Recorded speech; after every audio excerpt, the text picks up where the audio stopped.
I think what happened with Technopolis is it was an effort that was a little bit too early.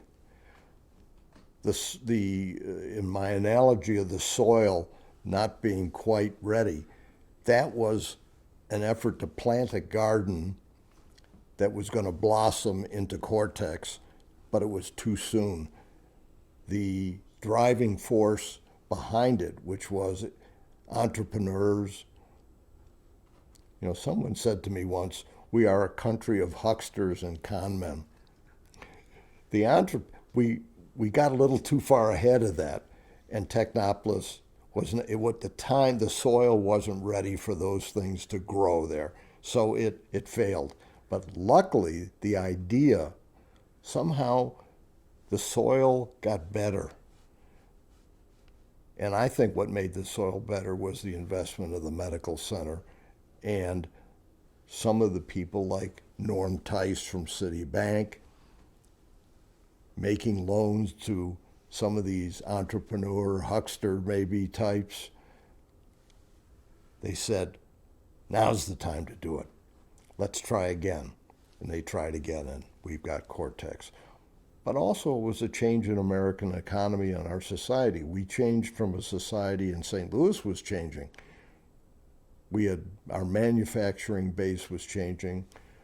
McDonnell Douglas, Ralston Purina, those kind of things, and we were getting to a point where we were moving into the 21st century.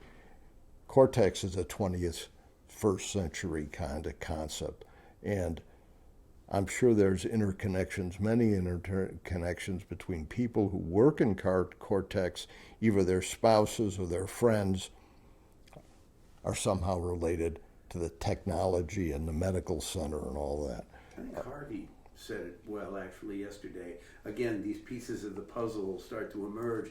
And he was saying that there was the days of civic progress, or the days of the great philanthropist, or the great corporations who would write the checks and make the decisions. Before I went to Stoller, I had the great opportunity. Two organizations bought a third of my time. I've mentioned one. One was the Danforth Foundation.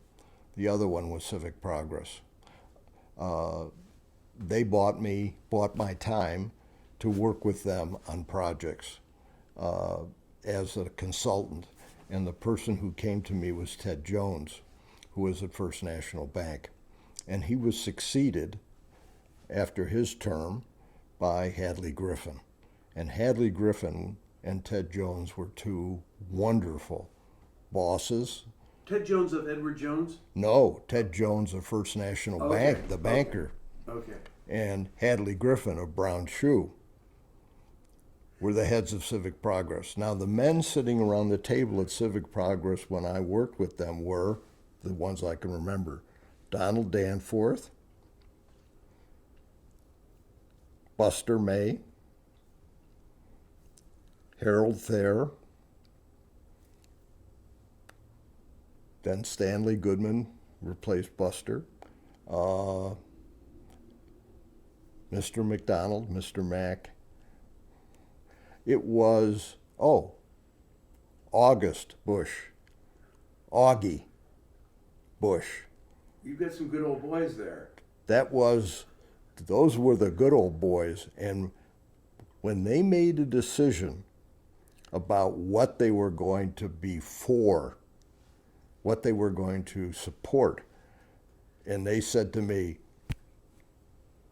what do you think of that idea? And I was a kid. I was a young guy. I was in my 30s. And they said, study it a little bit, but they made the decisions. When they made a decision, it happened.